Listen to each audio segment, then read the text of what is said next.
180 graus.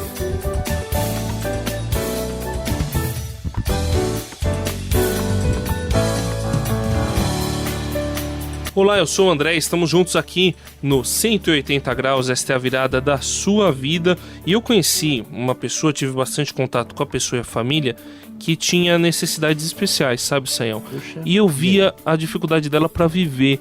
Teve problemas na escola, sim, só depois de muito tempo, muita paciência e tratamento ela conseguiu trabalho, né? Conseguiu trabalhar. Tinha dificuldade com as pessoas não entendem as dificuldades e acabam discriminando, né, Suzy? Então a gente percebe que pessoa que tem necessidade especial realmente tem muita dificuldade, não é verdade? É verdade. Eu até conheço um grupo que trabalha com pessoas, né, portadoras de necessidades especiais. Legal. Até às vezes para locomoção, né, às vezes para uma coisa bem simples.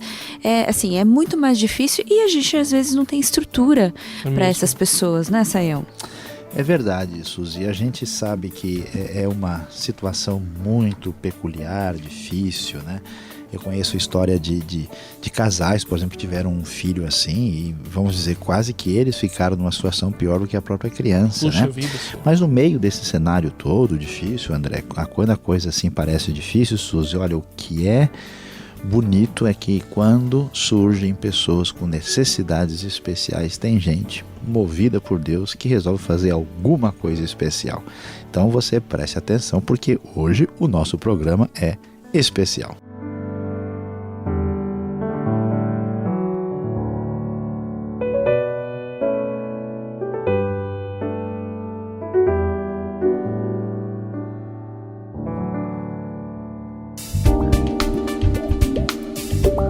Quem passa pela virada de 180 graus tem que fazer a diferença, inclusive entre pessoas com necessidades especiais.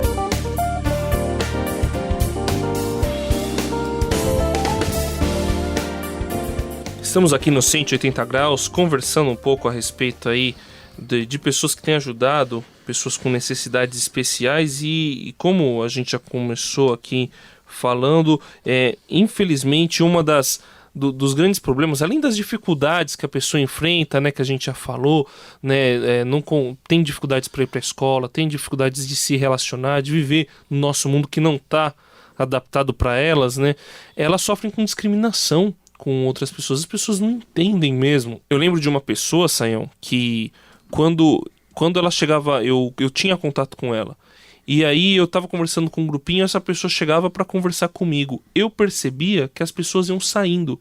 E aí quando eu via, em 10 minutos só tava eu e ele conversando, o resto do pessoal já tinha saído fora. Então, sabe, além das dificuldades que ele já encontra por causa da necessidade dele, as pessoas ainda não o aceitam, Sayão. Deve ser muito difícil. André, nessa hora que a gente vê que quem tem a necessidade especial maior é o nosso mundo. Por quê?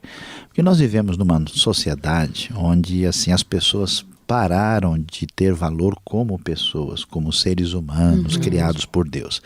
A gente valoriza muito as pessoas em função da produtividade delas. E daquilo que elas dão pra gente de vantagem. Exatamente. Então existe assim uma espécie de noção de valor da pessoa diante do que ela tem ou parece ter perante a sociedade. E quando nós temos uma pessoa que está numa situação difícil assim, né, Suzy, que está passando por uma dificuldade pessoal, que a pessoa tem uma necessidade especial de ordem motora, de ordem pessoal, psicológica, seja qual for, muitas vezes, em vez da sociedade, né, de modo geral, entender isso, acontece esse processo de discriminação, de falta de compreensão. A criança na escola sofre muito, existe todo um processo assim difícil, né? Quer dizer, na verdade, uma criança dessa, uma pessoa dessa, é uma oportunidade da gente demonstrar amor, né? Porque é uma situação muito complicada. Aliás, Suzy, você tem visto alguma coisa sobre isso? Como é que tem sido a sua experiência sobre essa área? Eu conheci algumas pessoas, né, que trabalham com pessoas com necessidades especiais, né? Mas de várias ordens, a ordem motora, mental, né? De várias, mas assim, eu queria abordar uma disfunção, né, que é o autismo. né? Assim, eu estava lendo na internet, no pessoal, e ele fala que isso é uma disfunção global do desenvolvimento. É uma alteração que ela afeta a capacidade, a gente estava falando de a capacidade de comunicação, de socialização, de comportamento. Então, assim, é uma gama de gente, assim, diferente. Por exemplo, tem gente que tem o autismo, mas tem a inteligência e, assim, a fala, tudo intacto, assim, eles são super inteligentes, funciona normalmente. Outras têm um sério retardo de desenvolvimento, né? Tanto da fala, da linguagem, eles têm uma dificuldade, não falam às vezes, né? Outros, por exemplo, são bem fechados, eles ficam distantes, né? Assim, fechados no mundo. Não consegue nem olhar para você direito. Outras né? pessoas... O famoso filme Rain Man, né? Que a criança fica fechada. Exatamente. E tem outros que simplesmente têm, assim, alguns comportamentos, padrões, rígidos, né? E aí? A gente chama isso aí de espectro, né? Isso, espectro do autismo. Você pode explicar um pouquinho mais? Você tem contato, Sayão? Como é que funciona Suzy, isso? Eu tenho tido, né, amigos, pessoas, a gente tem acompanhado aí gente que tem lutado nessa área. E eu vou dizer, de fato é impressionante, porque na verdade o espectro do autismo tem uma gama tão diversificada de pessoas com essas disfunções que até é difícil a gente classificar. Geralmente quem tem um problema não tem nada a ver com o outro problema de outra pessoa. Não dá para você simplesmente olhar e dizer, eu sei que esse... A gente tem, como a Suzy mencionou, né, por exemplo, a síndrome de Asperger, né, que são autistas assim super inteligentes, até com inteligência fora do normal, mas que têm comportamentos sociais fora do padrão, né? E outros que realmente vivem numa espécie de ruptura completa com o mundo exterior, né? Agora, a gente pensando na criança, na pessoa, né? Agora você imagina o que é viver como pai de crianças assim, né? Os pais, o pai e a mãe, né? Imagina a mãe que está lá, por exemplo, vai amamentar uma criança, a criança não quer, ela está toda irrequieta, ela não aprende a falar, então é uma dificuldade tremenda. E aí a gente vê de novo como é bonito descobrir aquilo que o reino de Deus produz nas pessoas, né?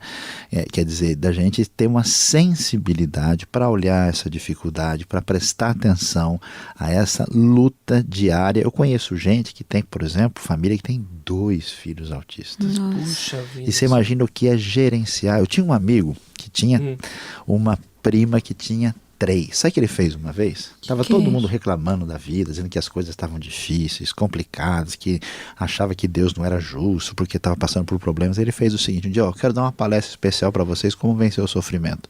Ele chamou todo mundo e deixou todo mundo sentado lá. Ele só chamou a prima com os 3 filhos. Os filhos ficaram 10 minutos lá em volta do pessoal. Ele falou: pessoal, pronto, acabou. Pode ir todo mundo para casa. Todo mundo saiu quietinho, ninguém tinha mais nada do que reclamar. Puxa. É impressionante o que a gente descobre nessa luta que pais e familiares têm com uma dificuldade tão grande como essa. 180 graus, a virada da sua vida. Bom, a gente está falando aqui, né, do autismo, né, das dificuldades das famílias, e eu acho que é por isso mesmo que existe uma necessidade de apoio, né, um apoio mútuo, não só das famílias entre si, de trocar, né, informações, de se ajudarem uma outra. Então, por isso que, assim, eu estava olhando como é bonito gente que começa e faz alguma coisa, começa a agir, né, e põe em prática essa ajuda, né.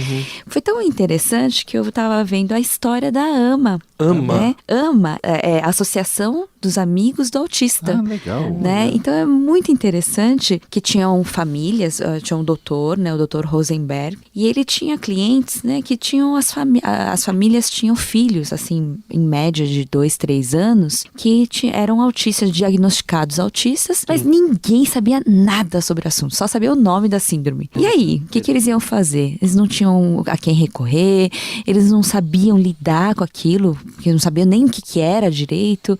Enfim, eles foram conversando e eles se juntaram, então, para formar essa associação e para se ajudarem. Eles estavam pensando no futuro da família, no futuro da criança, e eles queriam um amparo, né? De um poder ajudar o outro. Então formou, até que dentro de algum tempo, assim, funcionar uma escola. E sabe aonde essa escola começou? Conta pra gente, Suzy. No fundo do quintal, né, de uma igreja batista.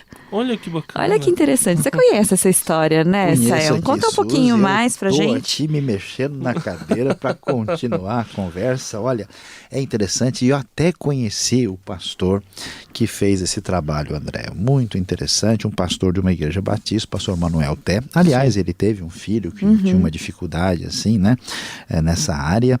E foi muito interessante porque aí a gente vê um negócio muito bonito, né? Como agentes do reino, amados por Deus, que experimentaram o amor de Jesus, e pastor Manuel com as pessoas da igreja abriram aquele espaço para que durante a semana aquela associação de pais sofridos, né, machucados, sem esperança, pudesse ter um apoio. E a Associação dos Amigos dos Autistas no Brasil surgiu nessa parceria com gente que conhecia o reino e que, pelo amor de Cristo, fez diferença. É assim que a coisa deve caminhar, André. É muito legal isso. Legal. Eu acho bonito, Sayão, quando lá em Mateus 25, versículo 40, Jesus fala, né? Quando acontece o final de tudo, né? Jesus está contando e ele diz assim, vocês que me alimentaram quando eu estava na prisão, que me deram de beber, que me deram de comer quando eu estava com fome, que supriram minhas necessidades, vocês venham junto para mim. Aí eles perguntam, mas quando que a gente fez isso com o Senhor? E aí o rei responde, eu digo para vocês que o que vocês fizeram a algum dos meus menores irmãos, a mim o fizeram. Então eu vejo que quando alguém faz alguma coisa para essas pessoas desfavorecidas, como autistas e outros portadores de necessidades especiais, está fazendo na realidade para o próprio Senhor Jesus. Isso é forte, né, Sayão? Olha, André, é forte demais e é muito bonito a gente ouvir. E aí fica uma grande lição para a gente aqui. Ó. Numa hora dessas, como você vê uma pessoa com uma necessidade especial, assim, acentuada, no caso do autismo, em vez de ir atrás de muita explicação, em vez da gente se perder na elucubração, é a hora de sentir a força do reino e partir para a prática, para fazer diferença para a ação. O rei responderá, digo-lhes a verdade, o que vocês fizeram a algum dos meus menores irmãos, a mim o fizeram. Mateus capítulo 25, versículo 40.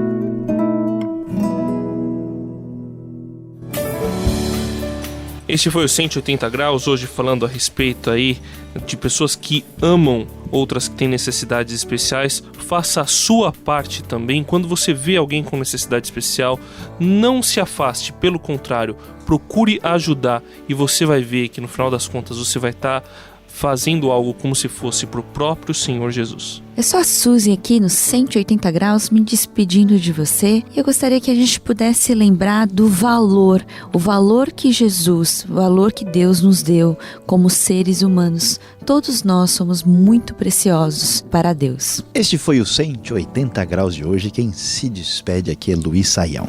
Como vimos ao falar sobre necessidades especiais, sobre autismo, existe muita incompreensão, muita reclamação e até mesmo discriminação. Mas na hora de encarar toda a dor que existe no sofrimento, com o amor de Cristo Jesus, nós podemos enxugar a lágrima que vem de qualquer lamento.